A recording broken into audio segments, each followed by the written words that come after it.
जय हिंद हमारे सभी व्यूअर्स को। तो आज के वीडियो में हम बात करने वाले हैं राष्ट्रीय राइफल्स के ऊपर। आई डोंट नो आप कितने में से आप लोग जानते हैं कि राष्ट्रीय राइफल्स क्या है। जो सब नहीं जानते उनके लिए वीडियो है, बहुत ही ज़्यादा इंटरेस्टिंग होने वाला है।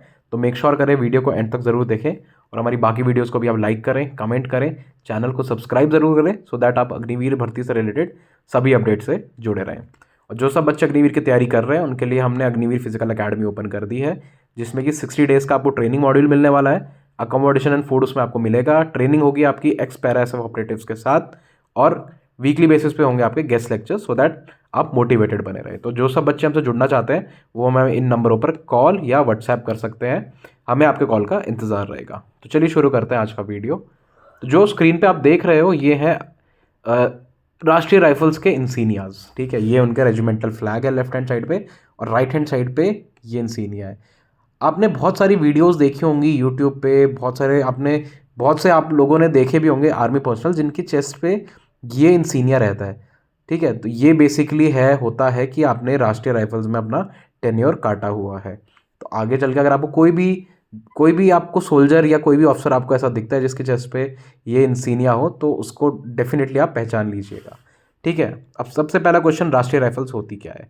राष्ट्रीय राइफल्स एक ऐसी पलटन है जिसको बनाया गया, जिसका गठन हुआ ताकि इंसर्जेंसी एंड टेररिज्म को केटर करा जा सके जम्मू एंड कश्मीर में। ठीक है, देखो हमें पता ही है जम्मू एंड कश्मीर में लेट 90s में क्या हुआ था, पाकिस्तान के एंड से क्रॉस बॉर्डर टेररिज्म फैलाया गया था। बहुत से टेररिस्ट डेली बेसिस पे जम्मू कश्मीर आते थे और वहाँ की एक तरीके से आवाम को उन्होंने झंझोड़ के रख दिया था। तो ऐसे समय पे क्या हुआ, ऐसे समय पे इंडियन गवर्नमेंट ने बोला कि हमें एक ऐसी पलटन चाहिए जो कि वहाँ पे टेररिस्ट को तो मारे ही मारे बट साथ साथ जो हमारा कश्मीर का एरिया है वहाँ पे डेवलपमेंट भी लाए और शांति का माहौल बनाए। तो टेररिस्ट को मारने के साथ साथ इस पलटन का एक और काम दिया था इसे, development and welfare of local people.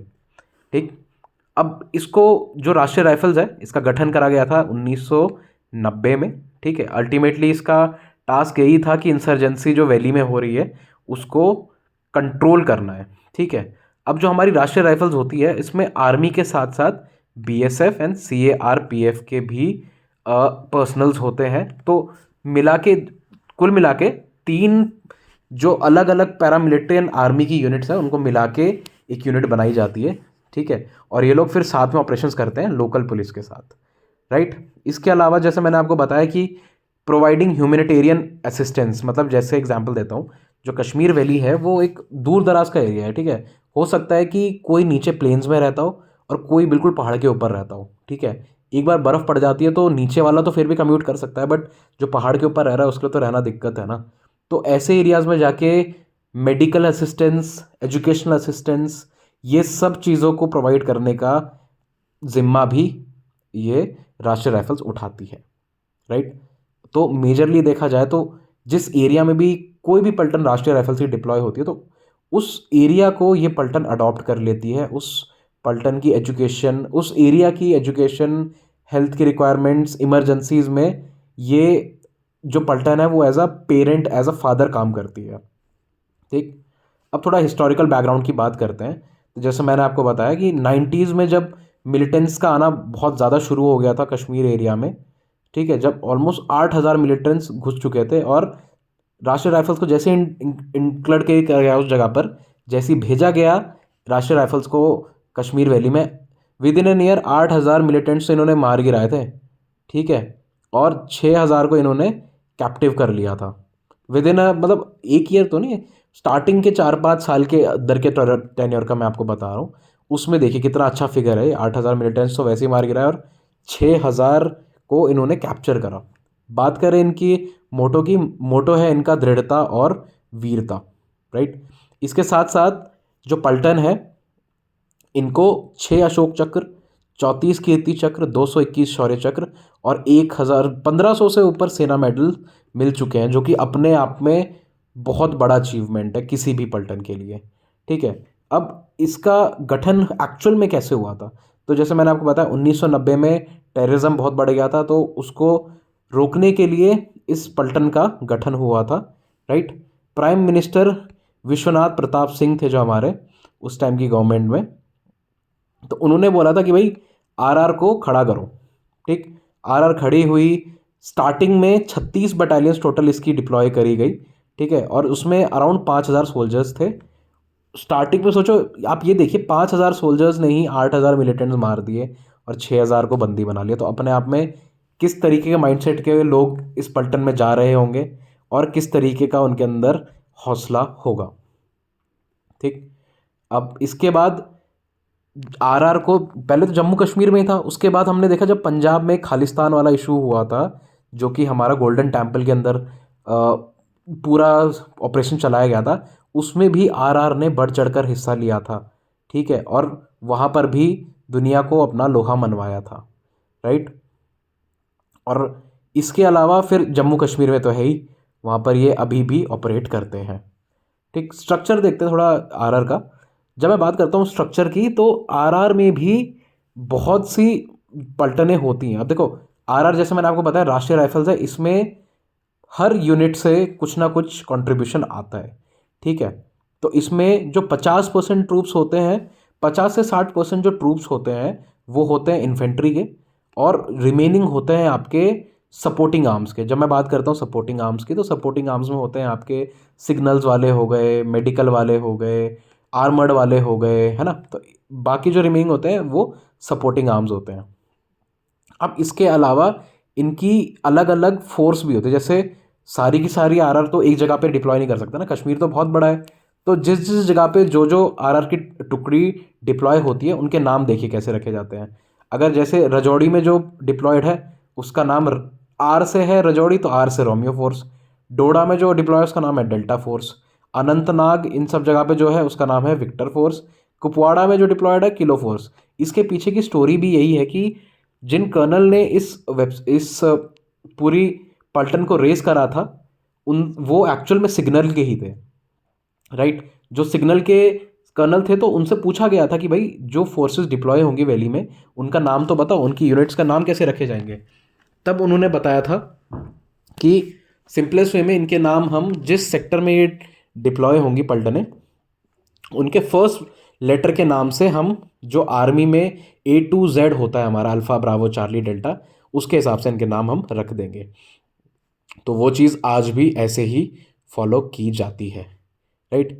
इसके अलावा इनको, अब इनकी ट्रेनिंग के बारे में भी थोड़ा हम लोग जानेंगे, ठीक।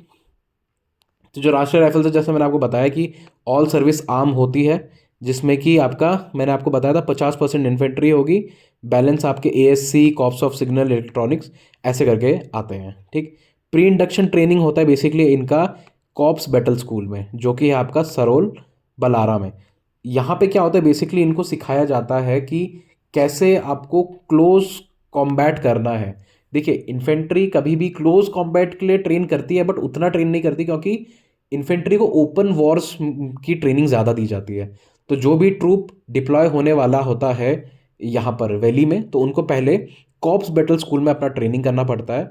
वहाँ पे उनको जो रिक्वायर्ड स्किल्स हैं वो सीखनी पड़ती हैं, उसके बाद ही वो आगे फर्दर वैली में डिप्लॉय होते हैं।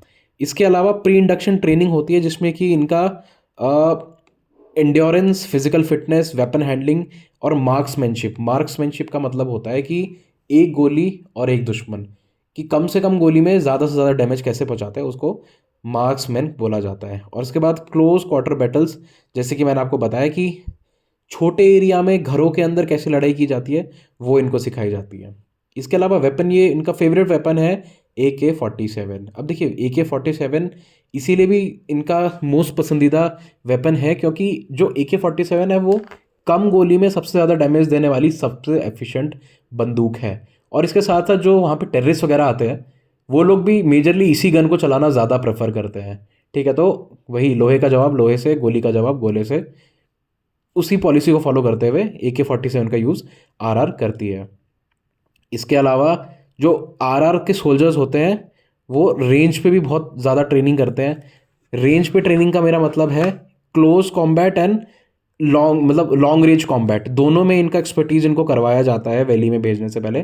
क्योंकि अब जंगलों में तो हमें पता नहीं है ना कि हमारा टारगेट कहाँ बैठा हुआ है। घरों के अंदर तो हमें पता है कि भाई इस घर के अंदर ये टेररिस्ट बैठा हुआ है, बट जंगल में तो हम नहीं बता सकते। तो उस चीज़ को केटर करने के लिए भी इनको लॉन्ग रेंज और पूरा रेंज पे अच्छी खासी ट्रेनिंग दी जाती है। इसके अलावा जो नेटवर्क होता है आरआर का वैली में, वो भी बहुत ज़्यादा स्ट्रांग होता है। अब देखिए, ह्यूमन इंटेलिजेंस और सिग्नल इंटेलिजेंस, वहाँ पहले के ज़माने में ज़्यादा सिग्नल इंटेलिजेंस नहीं होता था, ह्यूमन इंटेलिजेंस होता था। बट आज के टाइम पे सिग्नल इंटेलिजेंस भी उतना ही सक्षम है जितना कि ह्यूमन इंटेलिजेंस है। आज के टाइम पे जो लोकल नेटवर्क वाला पार्ट है, सिग्नल्स वाला पार्ट है, उसमें भी इंडियन आर्मी का इतना ज़्यादा अपर हैंड है कि आज के टाइम पे कोई भी टेररिस्ट इंडिया में बैठा हुआ पाकिस्तान कॉल नहीं कर सकता। और अगर कॉल जाएगा भी तो वहीं से ट्रैक हो जाएगा फ़ोन कि हाँ भाई किसने क्या बात करी। तो इतने सक्षम हमारे इंटेलिजेंस, सिग्नल इंटेलिजेंस कॉफ वहाँ पर हो चुकी है। इसके अलावा ह्यूमन इंटेलिजेंस में भी, जैसे मैंने आपको स्टार्टिंग में बताया था कि आरआर का काम एक ये भी है कि लोकल लोगों के मन में विश्वास जागृत करना। तो इतने सालों में ये विश्वास है, ये बहुत हद तक आरआर कायम कर चुकी है। और उसी वजह से मेजरली ह्यूमन इंटेलिजेंस इनको मिलती रहती है आरआर वालों को। लोकल्स खुद ही आगे बता देते हैं कि भाई यहाँ पे ये टेररिस्ट छुपा हुआ है या वो छुपा हुआ है, राइट। इसके अलावा एक्यूट नॉलेज ऑफ टेरेन। तो जब मैं बात करता हूँ एक्यूट नॉलेज ऑफ टेरेन, मतलब कि जो भी नया सोल्जर डिप्लॉय होता है जब भी वैली में, तो उसको सीधे ही लड़ाई के मैदान में नहीं भेजा जाता। उसे पहले स्टार्टिंग का 1 महीने तक पूरा जिस एरिया में उसको ऑपरेट करना है वहाँ पे ऐसे ही गश्त लगाने के लिए भेजा जाता है, ताकि उसको पता हो कि उसको किस टेरेन में लड़ाई करनी है, किस टेरेन में उसको ऑपरेट करना है, राइट। तो उसी तरीके से ये लोग उस एरिया के पूरे एक्सपर्ट भी बन जाते हैं। और इसके साथ साथ ऑपरेशनल एक्सपीरियंस तो है ही कि जब कोई भी बंदा वैली में आके इतनी क्लोज कॉम्बैट लड़ाइयाँ देख लेता है और इतनी सारी फाइट्स देख लेता है, तो उसका जो एक्सपीरियंस है ऑपरेशन का, वो अपने आप डेवलप होता रहता है और अल्टीमेटली वो एक परफेक्ट सोल्जर बन के निकलता है।